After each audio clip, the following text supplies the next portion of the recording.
Hello friends of Powerhouse Bakery and my favorite divas and dudes with ThriveWell. It's so exciting to have you back in my kitchen. We have a very fun cooking class today. I wanted to show you some great ways to do a super healthy and light dessert. This angel cake is an item that is often thought of as a food for diabetics. And in all honesty, it's very light, a great item, but it's not low in sugar.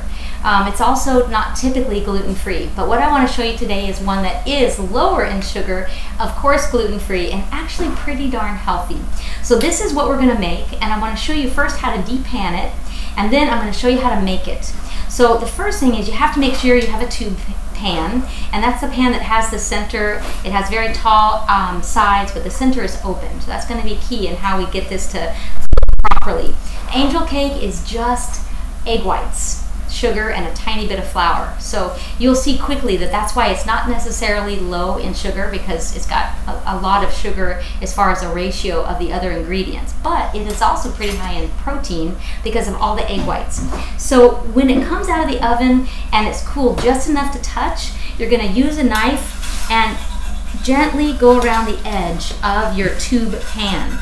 Something that's really important to notice in the recipe that I've given you, and this is common in an angel cake, is you use an ungreased pan. It's really important that you don't inadvertently put butter or any kind of surfactant around the edges. Your cake will not work, because truly it has to climb around the edges. So I'm just very carefully cutting loose the center as well as the edge, and then you're able to lift it out of the pan. So it's pretty darn easy, not hard to come out, as long as you have a pan that is a nonstick material, but you have not added any butter or shortening or spray. And now I have to take it off of the base. So this one's going to stick a little more, but not bad. So I'm just going to wedge my knife in here and just work it around the edge. And a little bit of crumbs come out, but that's okay. I'm going to go all the way around the edges, and then I very carefully can lift it out and off of my tube pan. It's very soft and fluffy, just the way we want an angel cake to be.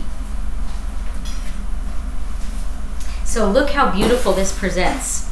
It's nice and tall, it's very luxurious, and what we're going to do is serve it with berries.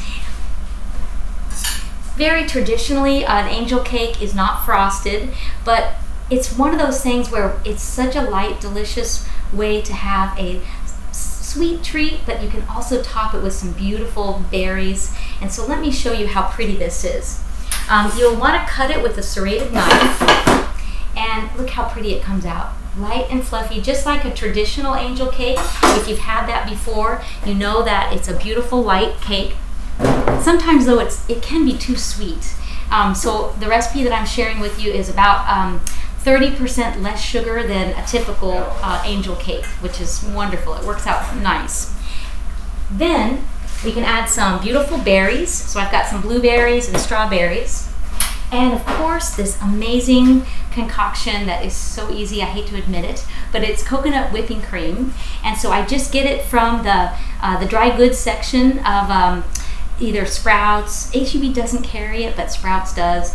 And I just whip it right out of the can, and look how beautiful it becomes. Just a thick, dense, beautiful topping that I can put on my angel cake, and that adds a beautiful base for my berries.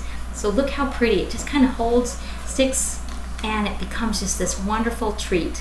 So all in all, when I dress this in my whipping cream and I add my few blueberries, it ends up being about 120 calories, about 22 grams of sugars, and that includes the carbohydrates, because in this case all the carbohydrates are coming from mainly the sugar. I'm going to show you the flours that we use, but it's a pretty nice little treat. And the reason why diabetics are often encouraged to use an angel cake is because it's overall low in calories, and so it becomes a great little treat. So let me show you how we do it. First thing we're going to do is break some eggs. So we're going to do a dozen eggs, and we need to have the whites only and not the yolks. So you want to start with 2 pans, and we're going to break into one. Now notice I can cut the eggshell in half and make sure that I'm not going to break the yolk. And once I get all the white off, I'm going to take it all the way out, and I'm going to have a separate container for my yolks. So I can use the yolks for lots of things. I can add it to all egg whites and make scrambled eggs, or I can use them for lots of different recipes. It's going to add richness. So don't throw them all the way out. But every time I break an egg, I'm going to put my egg whites into my primary bowl, because in case I break one and it falls or it breaks the yolk, I don't want that to sabotage my whole bundle of 12 egg whites. So I can drop back and forth and see how the white usually drops away from the yolk pretty well, and I can drop it in, and that makes it easy. So now I'm going to fast forward through all of my eggs. I'm going to show you a couple different ways. Holding that half is fast. 1 or 2 times into that other half and it's done. Another trick is to let the whole egg go down into my bowl. I drop it all the way in. Oh look, that one broke already. So there we go. Good reason to have my individual bowl. Let me show you that one more time. The yolk doesn't normally break when you put the whole thing in. Look at that, I got 2. How fun. Okay, so this is what I'm going to do. Lift out the yolk and gently shake off the white. Okay, there we go. So see, it's perfectly fine. And then I drop my egg whites into my big bowl and I keep going. So a lot of recipes call for whole eggs, and so this is one where you have to use the whole egg, but you're really only using the whites. So don't make the mistake of buying a carton of egg whites. You really need the whole egg. Oh, look at this. Check this out. Another double. That must be a good omen. Our lucky day. I'm going to go buy a lottery ticket because that never happens. These are, I don't think these are my friend's ranch eggs either. So super cool. Another double. So cute. Okay, keep it going. See that one, whenever it's a double yolk, you get a little less whites. So I might have to get another egg. Do a couple more here.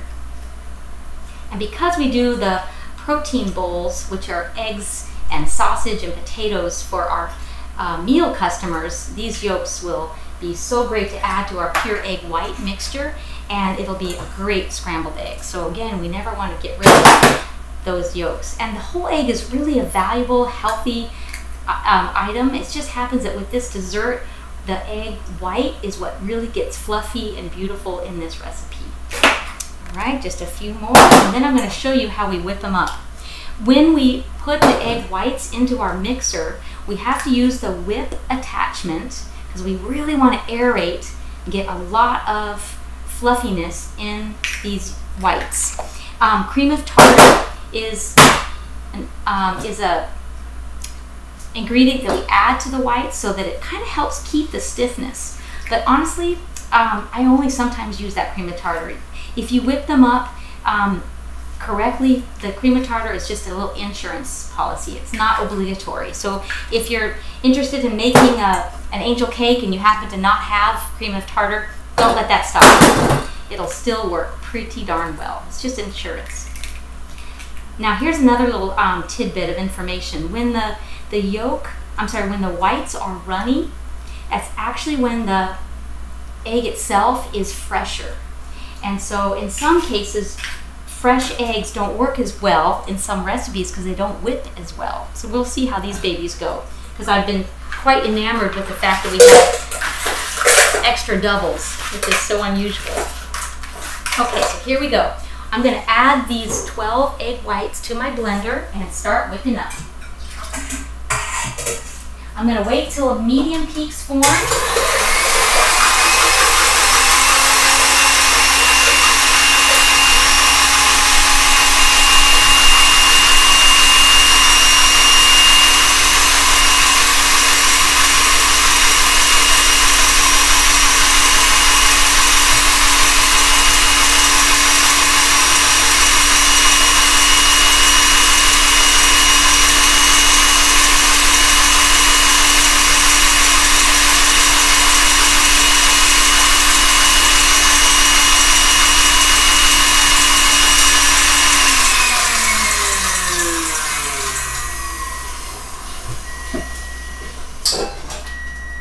Okay, so let me show you how we're doing. It's been about 45 seconds, and look how it's starting to get nice and frothy. So this is the stage where I'm gonna go ahead and add in my cream of tartar. And again, it's not obligatory, it's just a little bit of insurance. And I'm gonna make sure I use it this time because I have a feeling these eggs are super fresh, which is again, a great thing, except if you want your eggs to be nice and stiff. So I'm gonna add in my cream of tartar and I'm gonna keep whipping. The other thing that we do with an angel food cake is we slowly add in the powdered sugar. So on your recipe, I've had you divide it in half. So I'm going to gradually add in the powdered sugar as it's whipping because we want it to become part of the thickening process, okay? So we're going to keep whipping up for another 2 minutes.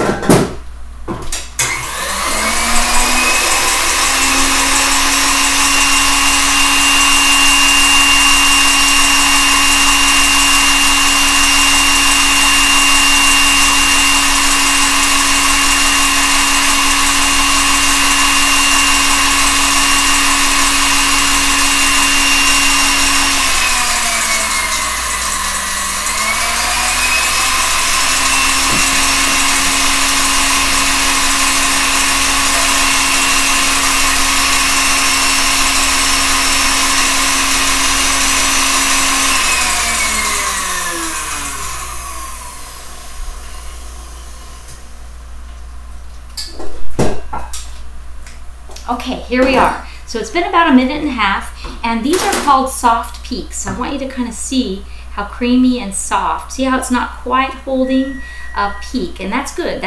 I've just incorporated most of that powdered sugar, and so it's looking really good. You can see how it's soft. So I'm going to go another 30 seconds. I just want you to see the stages because it is possible to overmix the whites. It's going to go to a point where it becomes stiff peaks, and then if I overmix it, it'll fall and it'll start to break down the whites. Remember, the egg whites are all protein, so it's really forming a structure, a matrix, if you will, that holds in the sugars, and that cream of tartar becomes a little bit of an enzyme to help the structure form. So another 1.5 minutes, and we'll be ready for the next step.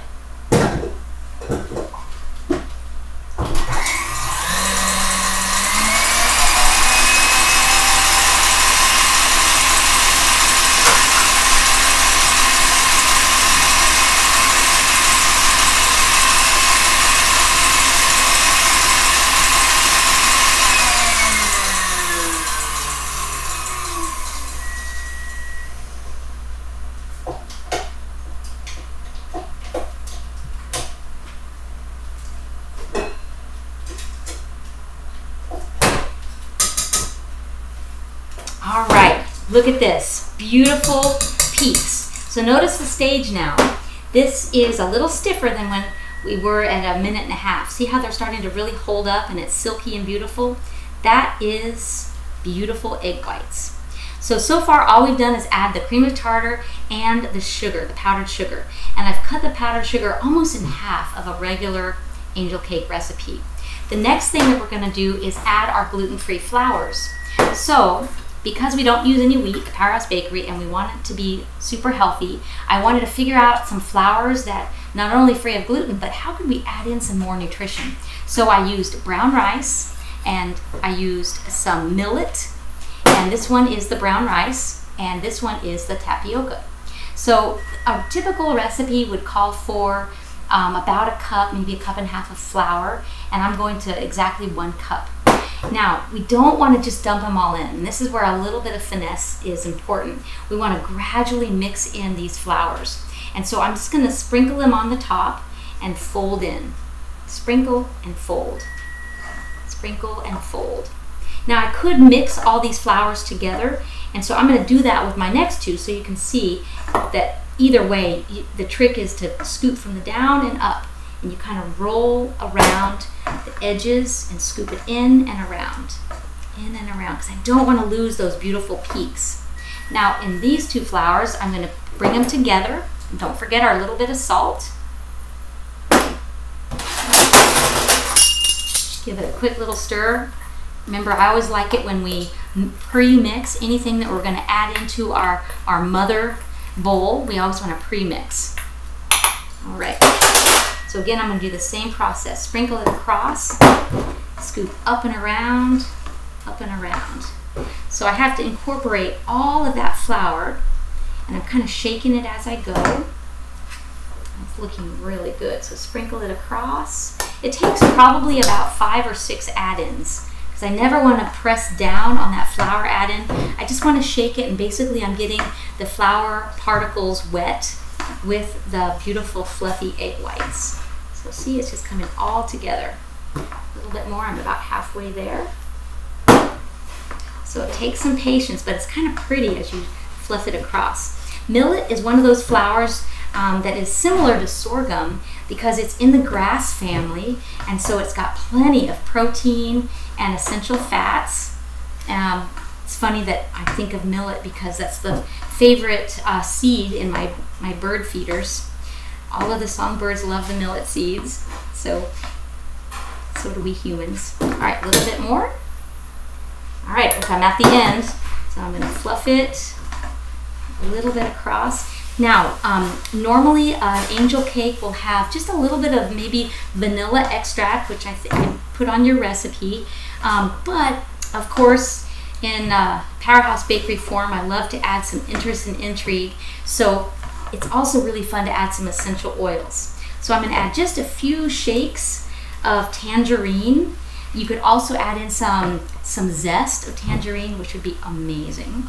So get creative and add some fun, different flavors. And remember, you absolutely can cook with essential oils. It's just really all about getting the food grade variety and getting comfortable with the amount, because essential oils are very concentrated, so it doesn't take much, especially cilantro, word of experience.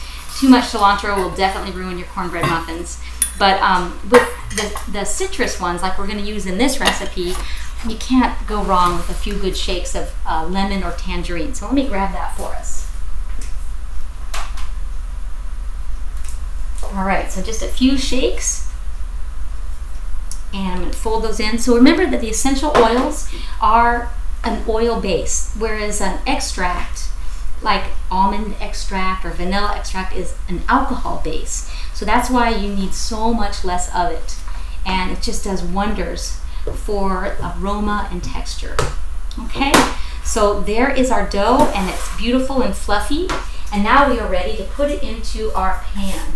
So remember, I'm going to use the pan that has the big tube, so it's nice and tall, and I have no coating on that pan other than the way that it's made, which is a non-stick. You can buy these at H-E-B for 10 bucks. They're inexpensive and they're great to have. Do look for one that's fairly heavy duty, because they come apart, they're fairly easy to get banged up. So be careful of that too. All right, so I'm gonna just start to put it into my pan. And again, I'm always really careful with this dough because I don't want it to lose its beautiful airiness and fluffiness. So I'm just layering it in slowly. You also could get adventurous and put some zest or some fresh fruit right in the center of your angel cake. And I didn't do it this time with us because I was just kind of showing you the basics, but if you like this kind of recipe, it's something to have around for, you know, a light snack. Definitely experiment with putting some center ingredients. You could swirl some chocolate in there, but again, fruit is so much fun to be able to add in a light, delicate dessert. And again, with this recipe that I'm giving you, it's a lot less sweet. Some of the angel cake recipes also have you add water, and that's to make sure that the dough doesn't get tough. I have not had that problem with my recipes being tough, so I don't add in water.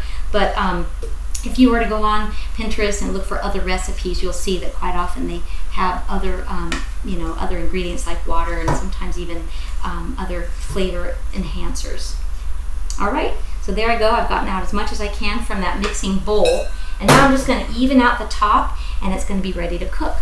So you definitely want to start with a preheated oven at 350 and cook it in the center of your oven so that it gets really good, even heating all around. I'm just going to gently even it out. And if I get any extra on the sides, I am going to wipe it down because we don't want that to stick. Okay, so that looks beautiful. And my oven is preheated, so in it goes.